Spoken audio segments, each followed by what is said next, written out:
My name is Craig Foss. I'm the state forester for the state of Idaho with the Idaho Department of Lands. Really glad to be out here today. When we stood up the Shared Stewardship Advisory Group and this whole concept about shared stewardship in the state of Idaho, we had meetings talking about where should we be working on the landscape and what are the types of projects we should be doing. What's exciting about what we're doing now is we're actually out looking at where we have been implementing projects on the landscape. We're looking at federal lands, state lands, industrial lands, and non-industrial private forest lands. And it's encouraging to be this far along. What's happening has been a phenomenal success, and we're just excited to be able to show this to everybody. So welcome to the virtual tour of the Scattered Lands Shared Stewardship Focal Area in this Bonner County part of the bigger North Idaho Shared Stewardship Priority Landscape. We're trying to create this virtual experience of seeing what progress we've actually made on these private lands and state lands and federal lands across the day, so you can see that we've gone from planning and a lot of collaboration into actual implementation of getting the fuels reduction projects done across the boundaries. Riding with us? All right, everyone's got a vehicle. Good. And we're starting the tour here looking at treatments on private lands that are sitting very close to Blanchard, right in the footprint of the 2020 Hunter 2 fire. So this first stop, we're on Mark Kilmer's property. It's a private landowner that is participating in this cross-boundary effort to get fuels reduction treatments done on his property. And he's utilizing NRCS, Natural Resources Conservation Service, EQIP funds to help him carry this project out. And you can see the thinning, the reduction of fuels and ladder fuels to help make this a more wildfire resilient property. So we have 80 acres here. It was logged, first logged when I got it in 1999, and then logged again this year, but it hasn't been thinned in any of that time. When you let lodgepole go, it comes up like weeds, and so that's exactly what happened here. There's a lot more fuel than there should be on here, and if there was a fire, it would just scorch the entire property. But when you have a fire in the area, that really focuses the mind on maybe you should start treating your property and reducing some of the fire danger out there. So we've been really concentrating on that this year, doing some logging, some masticating, and then I'm doing hand thinning out here. Mark reached out to us. He was interested in doing some fuels work, and so we got a hold of him, did a site visit, and kind of went through the process of our programs, and now we've started to work on implementation. Through the Environmental and Quality Incentive Program, EQIP, landowners can get a cost share. It's a set amount for them to implement conservation practices. I'm loving the way it turned out. These stands, when you get into some of this, what we call dog hair thicket, you've got one or two options. You can thin it or you can let it burn, and Mark's, going through thinning it. Leaving a good selection of the best quality trees, and it's looking really good. We're really happy with it. The Doug fir that he's already thinned to is really starting to release, and you can see it, and it's looking really good. This is a good sign that you want to see in Doug fir, this light brown color. That's just the tree releasing and starting to grow. So if a fire is coming through, there is a safe space for firefighters to fight it, manage the fuel loads, so it's just not a total stand wipeout, have to replant, and ideally there's some marketable value in it down the road during Mark's lifetime. The agencies, federal and state have all worked together to recognize that land up here is all intertwined, and so we all have to work together, and the private landowners play an important role in that, and then these programs are recognizing that and helping to bring them in. When they perform the treatments and the spacing between the stems and between the crowns gets widened, what happens is when the fire does come through and comes into the stand, it causes the fire to go down and what we call hit the ground. It doesn't have those ladder fuels, it doesn't have that crown adjacency that allows the fire to jump into the crowns and cause the really bad destruction.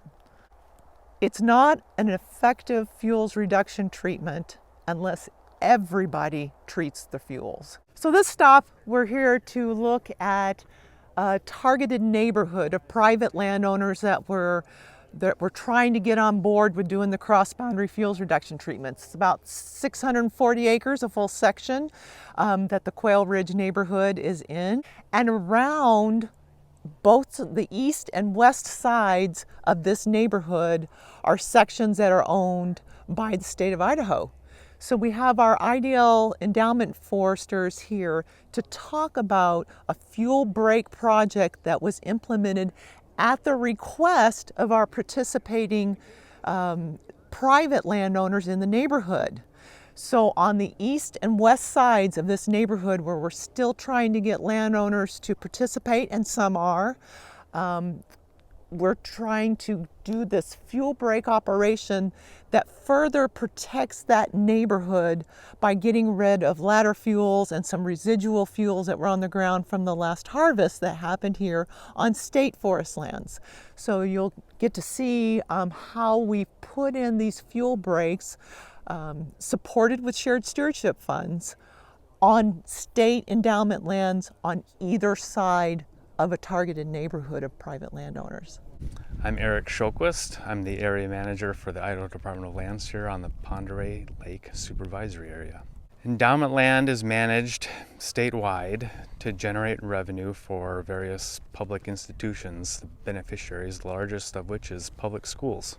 A side effect of managing our lands to generate intensely to generate revenue is that we're reducing the wildfire fuels in these areas, and in particular, like this site, wildland urban interface, there's people that live all around this section. So through our management, we are also reducing the fire hazard. In this area, we call the quilt block because it looks like a quilt. It's checkerboard, state and private, or sometimes state and federal. So that can complicate management when you don't have the whole block to manage.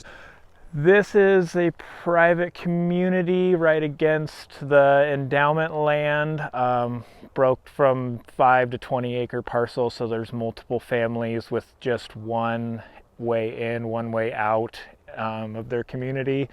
So we felt it would be helpful for them if we could help prevent fire travel just because they only have one way into their houses. Before, it all looked like out here in the state land, heavy regen. There was slash from the logging.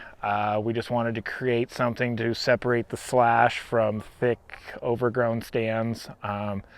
This will be pre-commercial thinned in the future, so it also creates a fuel break for the thinning slash that will eventually be out here as well. Removing the slash and fuel, creating a break there will slow down fires that usually won't have as much to carry with just these small forbs and grasses and not crowns touching in the regens. So even a wind-driven fire should be slow. And this just provides, another 100+ foot area of protection going completely around the neighborhood to provide what those landowners were seeking, to get that extra added benefit, to get that comfort level of, hey, our state neighbors are going to treat their properties too, just as they're encouraging us to treat our properties inside. My name is Ellen Ryerson. I'm a forester with Inland Forest Management, private consulting company out of Sandpoint, Idaho, and we are on a private landowner's property who let us come out and look at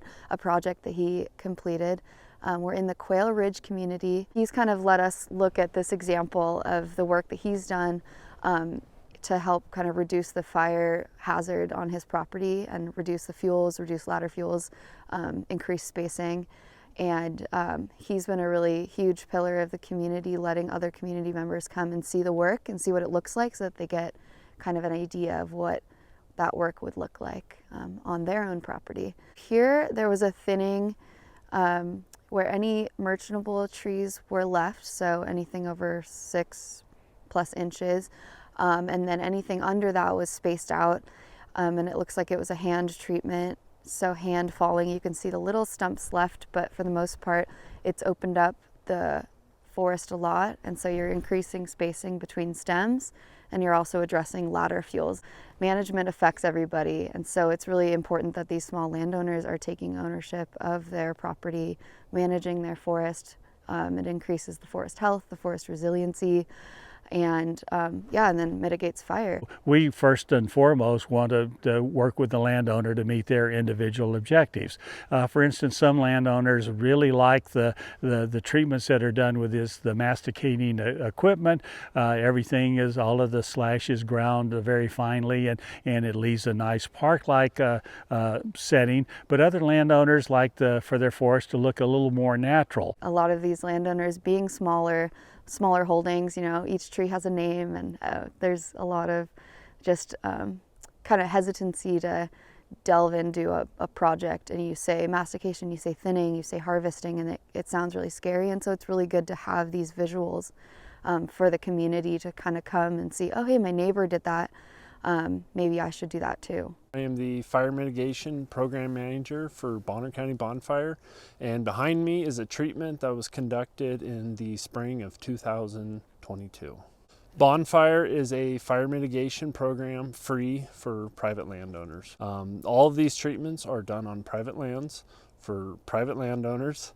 They are funded through federal dollars handed down to the state, and then Bonner County is a sub-grantee. My role as the manager for Bonner County Bonfire, I set up all of the projects. I educate the landowners on fire mitigation and forest health or forest management, and I hire contractors to conduct the work, as you see behind me. In this mostly single-story lodgepole pine forest, the prescription called for 3 to 5 feet between crowns and removal of ladder fuels, and all trees limbed up to 10 feet. A bonfire is extremely important for cross-boundary work because I am able to conduct treatments on private land next to state land or federal land or industry ground. It helps connect everything. It helps have, you know, continuous forest management throughout Bonner County. Obviously, from the before and after treatments that were conducted on the property, you know, this is a great example of, you know, mitigating a fire hazard. So this program is working out very well for private landowners, and they seem to be very engaged in it, and everything's going great. I'm John Songster, the Good Neighbor Authority Bureau Chief for the Idaho Department of Lands, and we're at the Scattered House Mastication Project. What you're looking at here is a stand that has just been unmanaged. We've got far too many lodgepole trees per acre. So we have adjacent state endowment timberlands, non-industrial private lands, and Stimson Lumber Company industrial timberlands, all adjacent to this piece of national forest. We have a lot of adjacent landowners who are concerned about the condition of the forest on this parcel and the potential risks that that may pose to their forest lands, both from a fire threat and also from insect and disease issues, which could potentially spread. Originally, the Forest Service had planned to contract the mastication and the fuels reduction work in here, and they were unable to award a contract. And they worked with the Idaho Department of Lands through the Good Neighbor Authority program to get a contract in place to treat this ground. The mortality's already started when you've got trees that are starting to fall in on themselves, and that's when we get the influx of beetles and other issues. And then we've just got a fuels issue with all this dead and dying material on the ground. The Good Neighbor Authority allows state, county, or tribal partners to partner with the National Forest to do work on their behalf. And through the authority, they're able to do that using their contract mechanisms, which are often a little bit more streamlined, and we're able to get that work under contract and moving forward maybe a little faster than it would otherwise through the federal system. So across the road is some state endowment lands that have seen some management probably in the past 5 years. And so you can see the contrast with the stand behind me that wasn't managed in the last 5 to 10 years, and what we have across the road is what we're looking to achieve. Throughout this landscape, it's really a mosaic of land ownerships, and we're really trying to look at the whole picture and reduce the threat of wildfire across all these ownerships. And we've got to be able to work with not just the private landowners and with the state endowment lands, but also the federal partners as well. As I said at the last stop, or as I discussed, when it comes to the rate of how many fuel reduction treatments we can get done on all the different ownerships and the number of acres we can get done in one season across the ownerships, one of our biggest tools we have for being really effective at getting that done on federal forest lands is our Good Neighbor Authority program. The thing that you'll hear about from our GNA program manager that makes this even more unique is we not only increased the National Forest's ability in their pace and scale of trying to get these kinds of treatments and harvestings done. This was a scheduled, non-merchantable fuel reduction treatment project that turned into a merchantable timber harvest because of the foresight of our GNA state foresters coming in and working with the Panhandle National Forest foresters to see what all was possible here. My name's Ed Wingert. I work for the Idaho Department of Lands. I'm the Good Neighbor Authority program manager. I oversee all the commercial timber sale program in Idaho for GNA. Today we're standing on the Kerrywood GNA ton timber sale. When we first talked with our Forest Service partners, they wanted help with a non-commercial thinning out here, a mechanized thinning rather. And when we came out with our Forest Service partners and looked at the site, we discovered that there's a lot of commercial value, a lot of saw log that could be utilized. This was really heavy to a lodgepole component, and the goal with the initial fuels project was to cut all of that lodgepole or thin the lodgepole and then promote several species or fire resistant species such as ponderosa pine, western larch, and Douglas fir. Again, this wasn't supposed to be a commercial treatment, but we ended up getting, I think, $120,000 in value. All that money is going into our program revenue pot on the Panhandle, and that money's being utilized right back on the ground. My name's David Ermentrout, and I am a logger, self-employed logger from Priest River, Idaho. The equipment has changed so much in the last 30 years of what we can do, and in certain cases what we can recover out of it. And we are lucky in this, in the Intermountain, we have enough mills still remaining where we can break down a tree from 27 inch to 4 inch. There's not many places in the United States you can do that. It was kind of fun when everybody's happy for a change. We even had a landowner next door, a private landowner, walked out one day when I was cutting, and he stopped me, and I thought, oh no, here we go again. And he thanked me for doing this. The fire danger out here for the adjoining landowners, it'd burn everybody out. It would have been non-stoppable, and at least we've created two things here: the ability to replant and to grow what's here, and to prevent a fire from going into another area. We can actually control it here now. We're kind of nestled within a bunch of private landowners, Stimson to the south, large industrial, and then several small private landowners on the other three sides. So just a perfect spot to do the fuels treatment. With fuels management, it's all about changing the arrangement of the fuels and trying to keep the fire on the ground. We really hope to do a lot more of this, and I know a lot of the mills would like us to do more of this. So this stop is important. We're just outside of Kerrywood, Idaho. And what we have here are large tracts of industrial forest land that butt up against tracts of IDL endowment land, which also butt up against treated non-industrial private forest lands. And all of these parcels are adjacent to the Panhandle National Forest. So we are here literally where all of the land-owning, land-managing partners are coming together at different property lines. And we are really focusing on how we can best get the treatments done across all the different ownerships. So Stimson, as well as our IDL land managers, of course, are continuously performing active management on their properties, harvesting, thinning, pre-commercial thinning, and certainly reducing the ladder fuels underneath these really healthy, productive stands. So their normal active management to benefit the health and growth of their timber is doing, in effect, the fuels reduction treatments on their properties. So yes, that in turn helps protect the neighboring properties.